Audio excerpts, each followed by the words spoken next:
When the private life of a public figure collides with a health crisis, the story that unfolds is always twofold: the medical reality on one side and the wave of human consequence on the other.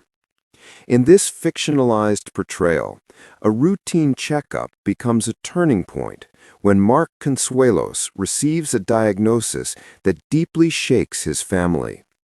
The revelation, presented here as a serious cancer diagnosis, forces a rapid reshaping of priorities, careers paused, roles adjusted, and a once private moment of vulnerability suddenly laid bare before the world.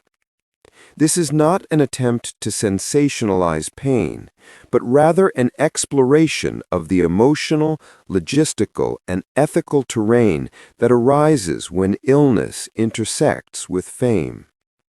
The story begins subtly: missed rehearsals, a half-hearted joke that doesn't land, a canceled dinner attributed to exhaustion. These are the quiet signs that often precede something larger. In this imagined account, a standard physical followed by an MRI leads to results that demand closer examination. A biopsy is scheduled. The words that follow, malignant, stage, oncology consult, are clinical yet earth-shattering. In moments like these, medical language becomes shorthand for a life reordered. Tests and scans compress days into dense, anxious hours. Waiting rooms fill with unspoken dread. For anyone, deciding what to disclose is complex, but for public figures, it's magnified. In this dramatized telling, the Consuelos family debates whether to share the diagnosis publicly. Options range from immediate openness with fans to maintaining silence until a treatment plan is confirmed. Ultimately, they choose a middle ground: a carefully crafted statement acknowledging the illness, expressing gratitude, and asking for privacy and time. Kelly's first reaction, a private collapse into sobs, becomes for a moment the image viewers can't forget. The account follows the family into hospital corridors where hope and fear are measured in lab results. Oncologists speak in calm, technical tones about stages and survival rates. Nurses move with quiet precision. The arc of treatment, surgical consultation, chemotherapy, radiation, becomes in this story a sequence of calculated steps, balancing hope with realism. Doctors emphasize that cancer isn't one disease, but many, with outcomes shaped by early detection, tumor biology, and response to therapy. For families, the terminology feels foreign, a new language learned under pressure. Kelly's shock in this account isn't performative, it's raw and unguarded. Known for her poise and quick wit, she suddenly stands without a teleprompter, stripped of her practiced confidence. Cameras, when present, capture the small truths: trembling hands, laughter fading from a face that once brightened every room. Public reaction is layered. Fans flood comment sections with prayers and support. Some plead for privacy, others demand updates. The couple's official channels issue brief messages: gratitude for compassion, a plea for space, and reassurance that doctors are guiding the process. To help readers grasp the situation without implying real specifics, fictional clinicians explain common treatment pathways. Surgery can remove visible tumors, sometimes curatively. Chemotherapy, targeted therapy, or immunotherapy may follow, tailored to tumor type and stage. Radiation may ease symptoms or prevent recurrence.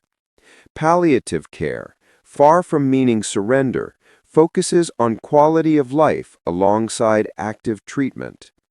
This overview remains intentionally general, to illustrate the emotional terrain, not misrepresent any real case. Behind the headlines lies a home restructured by necessity. Routines shift. Children's schedules are rearranged.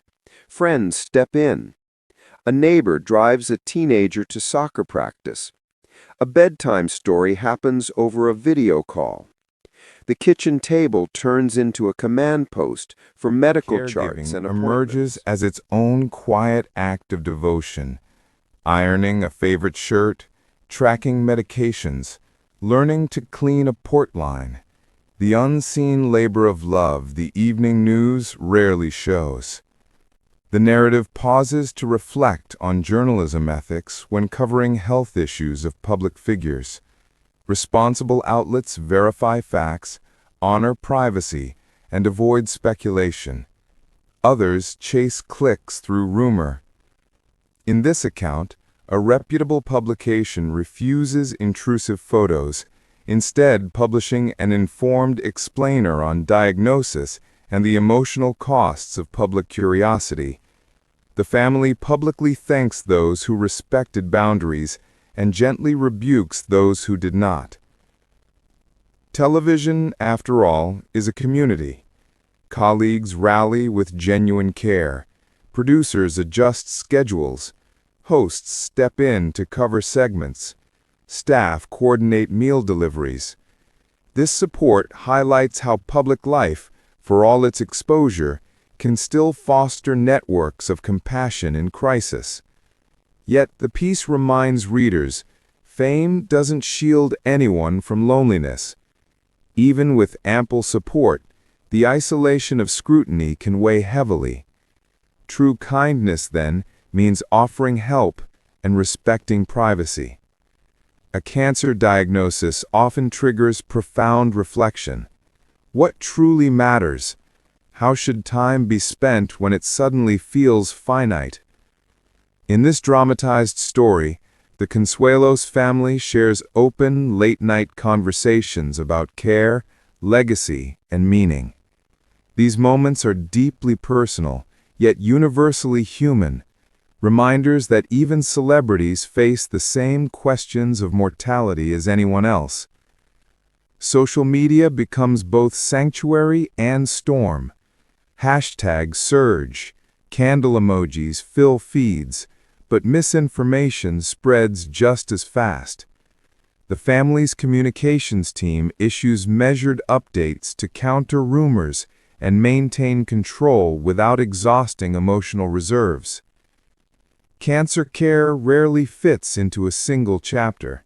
It stretches across months or years of cycles, scans, and side effects. Fatigue, hair loss, neuropathy, each becomes part of a new normal. The family learns to celebrate small victories, a clear scan, a day of laughter, a sunset enjoyed together, while enduring setbacks and recalibrations along the way. The article underscores resilience, not as heroic perfection, but as steady endurance, one day at a time. It also examines the delicate balance of disclosure.